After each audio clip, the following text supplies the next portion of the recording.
Have you ever noticed how often we explain things to our kids that they just don't seem to understand?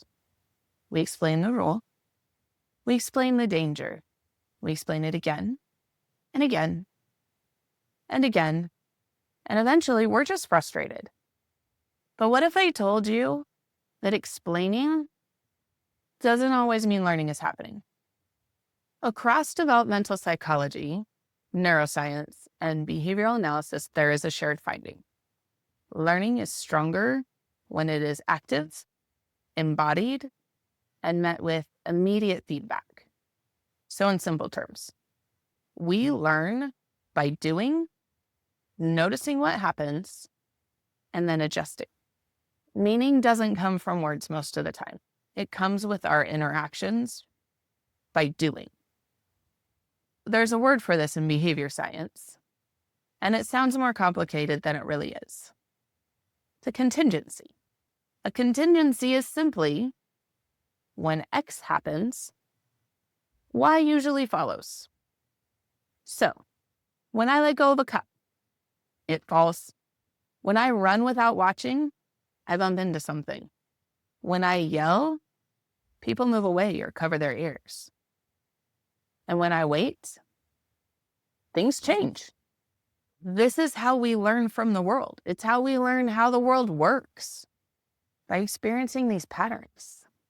As adults, we often want children to learn the rule, understand the risk, and change their behavior without actually coming in contact with the contingency.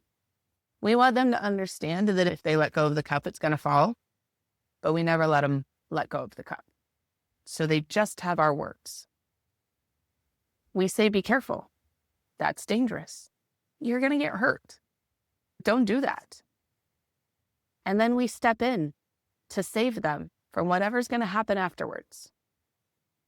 That totally makes sense. 100% of the time, it makes sense that we do that.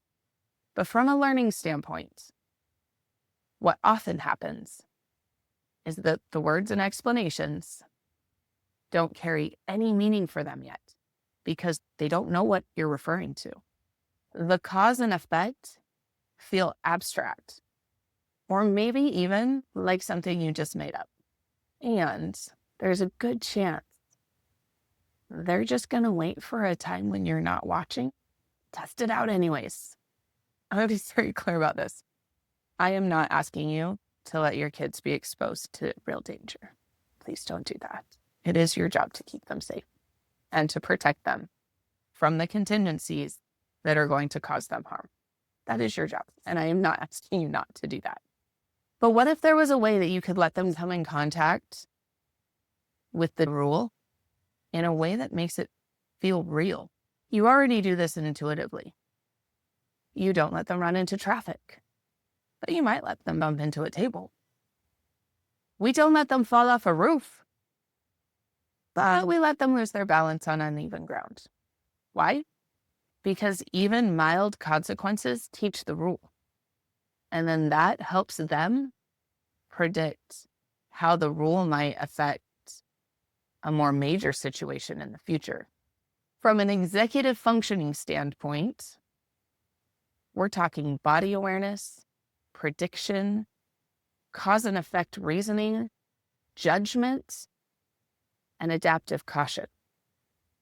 Coming in contact with the rule in a way that makes it feel real helps them develop body awareness, prediction, cause and effect, judgment, and adaptive caution. Continue to protect your kids from danger, but don't block the access to the contingency itself. It isn't about doing less to keep your kids safe. Please don't do that. It's about staying close in a different way. Protecting your children over the long term means giving them chances to meet the world and to experience it while you're still here. And you're still close enough to help shape the experience, to explain to them what happened, to then use the words you wanted to use to explain the rule, but they didn't understand it until they had contact with the rule. They need opportunities to notice what happens, and then to adjust. They're little apprentices, and they're learning how to navigate this world. And you're right here. You're close by, and you get to help them shape those experiences and learn from them as their mentor.